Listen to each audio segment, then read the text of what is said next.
সেই রাজনৈতিক যে পূর্ব কালচার, গণরুম, গেস্ট রুম, র্যাগিং কালচার, সেই র্যাগিং কালচারকে আবার ফেরত আনার আসলে একটা মাত্র শুরু। আমরা এরপরে হয়তো বা সেই যুগে আবার প্রবেশ করতে যাচ্ছি। বাংলাদেশ গণতান্ত্রিক ছাত্র সংসদ প্রতিষ্ঠার দিনই বলেছে তারা আবাসিক এরিয়াতে কোনো ধরনের রাজনীতি চায় না, এবং আমরা নিজেরা আবাসিক এরিয়াতে কোনো ধরনের রাজনীতি করব না। আমরা আবাসিক এবং একাডেমিক এরিয়াতে কোনো ধরনের রাজনীতি চাই না। এটার কারণ হিসাবে আমরা বলেছিলাম যে বিশ্ববিদ্যালয়ে রাজনীতির যত অপসংস্কৃতি সবকিছুই আসলে হল কেন্দ্রিক হয়ে থাকে। আমরা দেখি যে আমাদের রাজনীতির যে নেগেটিভ পার্টটা, যেটা গণরুম, গেস্ট রুম, র্যাগিং, এগুলো সবকিছুই আসলে হল কেন্দ্রিক। তো সেই জায়গা থেকে আমরা বলেছিলাম যে বিশ্ববিদ্যালয়ের আবাসিক এরিয়াতেগুলোতে যাতে কোনো ধরনের রাজনৈতিক কমিটি যাতে কোনো ছাত্র সংগঠন না দেয়। কিন্তু আমরা কিছুদিন আগে দেখেছি যে ঢাকা বিশ্ববিদ্যালয়ের শিবিরের সভাপতি বলেছে যে তাদের বিশ্ববিদ্যালয়ের হলগুলোতে বিভিন্ন টিম করা আছে। আমরা মনে করি এগুলো আসলে অপরাজনীতির বিভিন্ন চর্চা। এবং আজ আমরা দেখেছি যে ঢাকা বিশ্ববিদ্যালয় এবং জাহাঙ্গীরনগর বিশ্ববিদ্যালয়ের ছাত্রদল তাদের রাজনৈতিক কমিটি দিয়েছে। আমরা মনে করি সেই টিম এবং এই ধরনের কমিটির ভিতরে আসলে কোনো ধরনের কোনো পার্থক্য নাই, একটা প্রকাশ্য আর একটা গোপনীয়। আমরা শুরু থেকে বলে আসছিলাম এবং আজকে আমরা বলেছি যে এই ধরনের টিম বা এই ধরনের কমিটি যেগুলো আসলে সেই রাজনৈতিক যে পূর্ব কালচার, গণরুম, গেস্ট রুম, র্যাগিং কালচার, সেই র্যাগিং কালচারকে আবার ফেরত আনার আসলে একটা মাত্র শুরু। আমরা এরপরে হয়তো বা সেই যুগে আবার প্রবেশ করতে যাচ্ছি।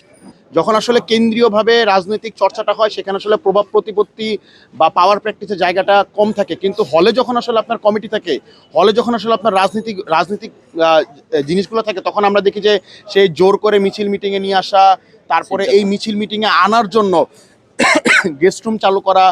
সব মশার বিরুদ্ধে সুরক্ষা দিতে এলো বসুন্ধরা এক্সট্রিম অ্যারোসল, মশার বিরুদ্ধে এক্সট্রিম সুরক্ষা। গণরুম চালু করা, এই জিনিসগুলো আসলে একটা অনিবার্য কারণ হয়ে দাঁড়ায়। এই জন্য আমরা বলছি যখন আসলে আপনি হলগুলোতে রাজনৈতিক চর্চা বা শুরু করছেন,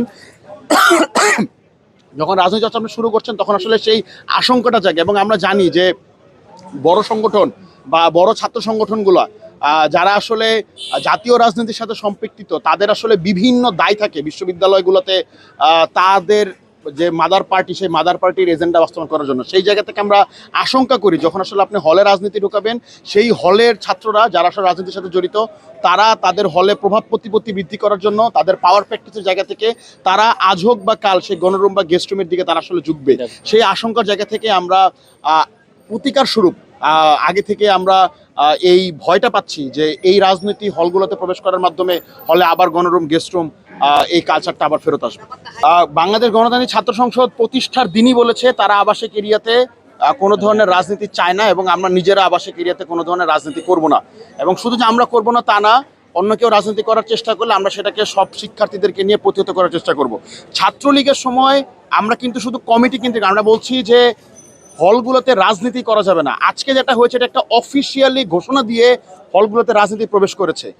যখন আপনার ব্যাপারটা অফিসিয়াল থাকে না তখন আমরা চাইলে আসলে সেটাকে আটকাইতে পারি, কিন্তু যখন আমরা অফিসিয়াল বৈধতাটা দিয়ে ফেলবো, অফিসিয়াল ন্যায্যতা দিয়ে ফেলবো যে তুমি রাজনীতি করতে পারবা, তখন আসলে পরবর্তীতে সেটা আটকানোর সুযোগ থাকে না। ছাত্রলীগ হলগুলোতে অফিসিয়ালি কমিটি না দিলেও আমরা তাদের হলে রাজনৈতিক কর্মকাণ্ড, রাজনৈতিক কার্যক্রম পরিচালনা করতে দেখতাম। আমরা মনে করি ওইটার একটা অফিসিয়াল রূপের মাধ্যমে ছাত্রদল সেই যুগে আজকে প্রবেশ করেছে।